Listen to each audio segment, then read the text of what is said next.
राजा के महल में एक लड़की ने जन्म लिया। वो लड़की बहुत सुंदर, छोटी सी, प्यारी सी। राजा ने जब उसे देखा तो राजा उसे बहुत प्यार करने लगा। राजा ने सभी राजाओं को संदेश दिया, दावत बुलाई। लड़की को सभी राजाओं ने देखा और आशीर्वाद दिया। सभी ने उपहार दिए, बहुत सुंदर सुंदर उपहार दिए। किसी ने खिलौने दिए, किसी ने जेवरात दिए। जब राजा को ये पता चला कि सभी उसके लिए खिलौने लेकर आए हैं, तो राजा ने भी सोचा कि मैं भी एक खिलौना अपनी बेटी को दूं। तो राजा ने अपनी तिजोरी में से खिलौने की बजाय उसे एक राज मुकुट दे दिया। छोटी बच्ची को कुछ पता नहीं था, वो राज मुकुट के साथ खेलने लगी। तभी उसी राज मुकुट से एक मेंढक ने जन्म लिया। वो जादुई राज मुकुट था, उस राजा को भी पता नहीं था। तो उस जादुई मुकुट ने मेंढक को जन्म दिया और वह रानी के साथ खेलने लगा। रानी धीरे धीरे बड़ी होती गई, मेंढक उसके साथ खेलने लगा। एक दिन अचानक ही रानी बोली, मेंढक तुम तो बहुत बुरे हो। मेंढक बोला रानी से, क्या बात हो गई? तुम मेरी दोस्त हो, आज ऐसे क्यों बर्ताव कर रही हो? रानी बोली, मेंढक तुम तो हमेशा नाली में रहते हो, इतने गंदे रहते हो और फिर मेरे पास आ जाते हो। रानी बोली, मैं आज से तुम्हारे साथ दोस्ती नहीं करूंगी। तो मेंढक इसी बात को लेकर बड़ा उदास हो गया और बोला, क्यों रानी, मैं तो तुम्हारे साथ बहुत अच्छी तरह से खेलता हूँ, मैं कूदता हूँ, तुम्हारी गिंडी लेकर आता हूँ, पानी में तैरता हूँ, तुम्हारे साथ खेलूंगा अच्छी तरह से। तभी रानी कहती है, तुम बहुत गंदे हो, पानी में गंदे रहते हो, मैं तुम्हारे साथ दोस्ती नहीं करूंगी। इतना कहकर राजकुमारी अपने महल में चली जाती है। राजकुमारी अगले ही दिन सुबह खेलने के लिए मेंढक से लुकते लुकते वह एक कुएं के पास और एक वृक्ष के पास आकर खेलने लगती है। रानी के पास सोने की गेंद थी, वो उसको उछाल उछाल कर खेलने लगती है। तभी गेंद अचानक कुएं के पास पड़ जाती है और धीरे धीरे लुढ़क कर कुएं के अंदर पड़ जाती है। तभी रानी जोर से चिल्लाने लगती है, रोने लगती है। काफ़ी टाइम रोते रोते तभी मेंढक उसे देखता है और कहता है, रानी तुम क्यों रो रही हो? तभी राजकुमारी बोलती है, मेरी गेंद इसके कुएं के अंदर पड़ गई है। तभी मेंढक कहता है, राजकुमारी मैं आपकी गेंद निकाल कर ला दूंगा, बदले में मुझे क्या मिलेगा? तभी राजकुमारी कहती है, तुम मेरे वस्त्र, कपड़े, गहने, ये ताज कुछ भी ले लो और मेरी गेंद को निकाल कर लाओ। तभी मेंढक कहता है, नहीं मुझे ये कुछ नहीं चाहिए, ना तुम्हारे गहने चाहिए, ना कपड़े चाहिए, कुछ भी नहीं चाहिए। तो बोली, तुम्हें क्या चाहिए? मेंढक कहता है, तुम मेरे साथ दोस्ती करोगी, मुझे खाना खिलाओगी, तुम्हारी प्लेट के अंदर बैठकर मैं खाना खाऊंगा, तुम्हारे साथ सोऊंगा, तुम्हारे साथ रहूंगा। अगर ये शर्त मंजूर है तो मैं तुम्हारी गेंद निकाल के ला सकता हूँ। तो रानी काफ़ी टाइम तक सोचती रही और सोचने के बाद उसने हाँ कर दिया है। हाँ करने के बाद तभी मेंढक कुएं के अंदर छलांग लगाता है। छलांग लगाते ही वह पानी में डुबकी मारता है। पानी में डुबकी मारने के बाद मेंढक कुछ ही टाइम के बाद कुएं से बाहर निकलता है और मेंढक के मुंह के अंदर सोने की गेंद होती है। जैसे वो गेंद को बाहर भगाता है तो रानी बड़ी खुश होती है और गेंद को उठाकर महल की तरफ दौड़ लेती है। तभी पीछे से मेंढक ने आवाज लगाता है, रानी रुको, इतनी तेज मत भागो, मुझे भी साथ लेकर चलो, मैं इतना तेज नहीं भाग सकता। लेकिन रानी उसकी एक भी बात नहीं सुनती और महल के अंदर चली जाती है। तभी मेंढक धीरे धीरे आता है।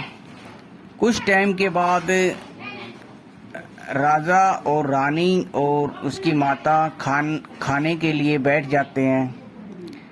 बैठने के बाद जैसे ही खाना स्टार्ट होता है, दरवाजे पर आवाज़ आती है, दरवाज़ा खड़काया जाता है। तो रानी उठकर जाती है, देखती है, तो देखते ही रानी के होश उड़ जाते हैं कि मेंढक उसे पुकार रहा था, बोल रहा था कि तुमने वादा किया है, तुम मुझे खाना खिलाओगी, अपने साथ सुलाओगी, खिलाओगी।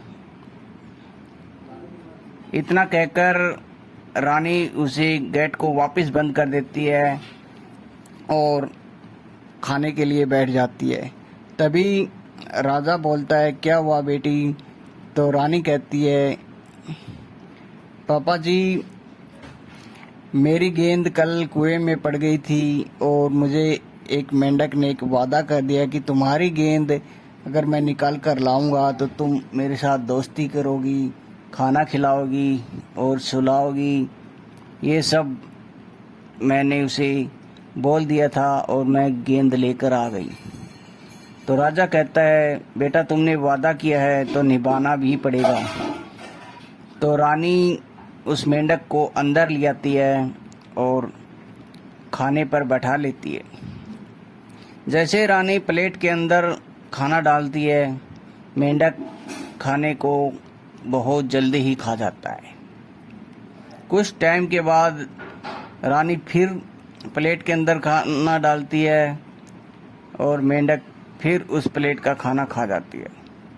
तो रानी को बड़ा गुस्सा आता है और रानी दूसरी प्लेट लेकर अपना खाना स्टार्ट करती है और रानी भी खाना खा लेती है और मेंढक भी खा लेता है। मेंढक कहता है, मैंने बहुत ज़्यादा खाना खा लिया रानी, अब मुझे बिस्तर लगा दो, मैं सोने जा रहा हूँ, तुम्हारे साथ ही सोऊंगा। तो इसी बात पर रानी फिर गुस्सा हो जाती है। तो उसका पिताजी कहता है, ठीक है बेटा, ले जाओ इसे अंदर और इसके बिस्तर लगाओ। यह बात सुनकर रानी को बड़ा गुस्सा आता है।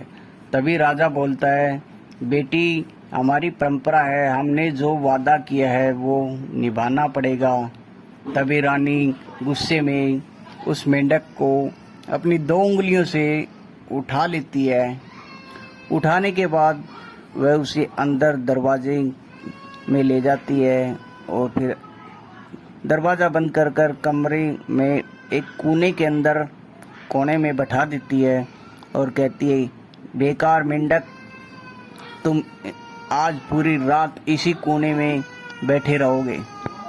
तभी मेंढक बोलता है, रानी तुम ऐसा नहीं कर सकती, तुमने वादा किया है, तुम मुझे अपने बिस्तर पर ही सुलाओगी।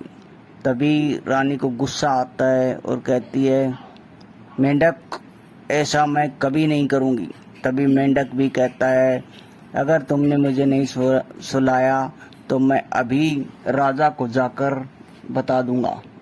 तभी रानी गुस्से में उस मेंढक को उठाती है और बेड पर भगाकर मारती है। तो उसी टाइम मेंढक मर जाता है।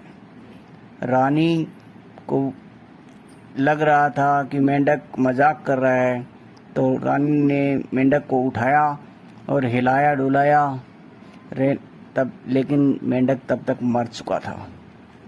रानी ने उस मेंढक को उठाया, रोने लगी। उसके बाद में मेंढक को रानी ने जोर सी उंगलियों से दबाकर देखा तो तब मेंढक को कुछ नहीं हुआ। रानी ने सोचा मेंढक मर चुका है। तभी रानी ने मेंढक को एक होठों से चूम लिया रोते रोते, तो वो अचानक मेंढक एक राजकुमार बन गया और जीवित हो गया। तभी रानी बोली, ये तो मेंढक था, अभी राजकुमार कैसे बन गया? कौन हो तुम? राजकुमार बोला, मैं वही मेंढक हूँ जो अभी आपने के साथ बातें कर रहा था। मैं तुम्हें सारी कहानी बताता हूँ। तभी राजकुमार ने कहानी स्टार्ट की और बताया, मैं पहले इंसान था, पहले एक सुंदर राजकुमार था जैसे मैं अभी हूँ। तो मेरा एक बहुत बड़ा जंगल था। उस जंगल पर मैं शिकार करने जाता था सुबह और शाम। तभी राजकुमार कहता है कि मुझे एक दिन एक बूढ़ी औरत मिली और उसने मुझे कहा, राजा तुम क्यों जानवरों को मारते हो? तो बूढ़ी ने कहा, अगर तुमने इन जानवरों को मारा तो मैं आज के बाद तुम्हें दंडित करूंगी। तभी राजा ने उसे कहा, ये जंगल मेरा है, मैं यहाँ का राजकुमार हूँ, इन जानवरों पर मेरा अधिकार है, मैं इन्हें मारूं, कुछ भी करूं, तुम कौन होती हो? तभी बूढ़ी औरत अचानक से एक विकराल रूप, बड़ा रूप धारण कर लेती है। बड़ा रूप धारण करते ही राजा घबरा जाता है। घबराने के बाद में राजा उसकी तरफ देखता है तो उसने एक बहुत बड़ा विकराल रूप धारण कर लिया। तभी बूढ़ी औरत कहती है, मैं तुम्हें श्राप देती हूँ, जिस तरह तुम जानवरों को मारते हो उसी तरह जानवर भी तुझे मारेंगे। और उसने ऐसा श्राप दिया कि श्राप में कहा उसने कि मैं आज से तुम्हें मेंढक बना देती हूँ।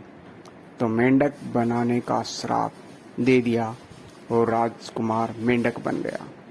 तभी एक सांप उसके पीछे लग जाता है उसे खाने के लिए, तो वो चिल्लाता हुआ भागता है। बूढ़ी औरत कहती है, अब देखो, जानवर जैसे भागते थे ऐसे ही तुम भाग रहे हो। तो तभी किसी भी तरह मेंढक सांप से पीछा छुटवाकर उस बूढ़ी औरत के पास वापस आ जाता है और चिल्लाने लगता है, रोने लगता है।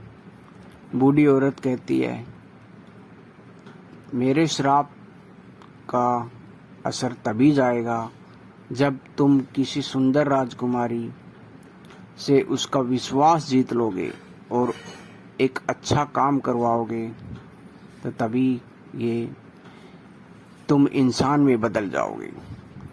तो रानी इस बात को सुन रही थी, तो सारी कहानी राजकुमार ने रानी को बताई और वह इंसान में बदल गया। तो राजकुमार ने कहा, रानी मुझे तुमसे बात करनी है। रानी राजकुमारी बोलती है, बोलो क्या? बोली, तुम बहुत सुंदर हो। और राजकुमार बोला, मैं भी सुंदर हूँ। इसी बात पर रानी बड़ी खुश होती है और कहता है कि मैं तुमसे प्रेम करता हूँ। रानी मन ही मन में खुश होती है और राजकुमार कहता है, मैं तुमसे शादी करना चाहता हूँ। तो रानी बिना सोचे समझे हाँ बोल देती है और सारी कहानी अपने पिताजी को बताती है। तो उसका पिताजी भी हाँ कर देता है और उन दोनों की शादी करवाने की तैयारी कर देते हैं। तो उन दोनों की शादी बड़ी धूमधाम से बड़े बड़े राजाओं को बुलाया जाता है और शादी उन दोनों की हो जाती है।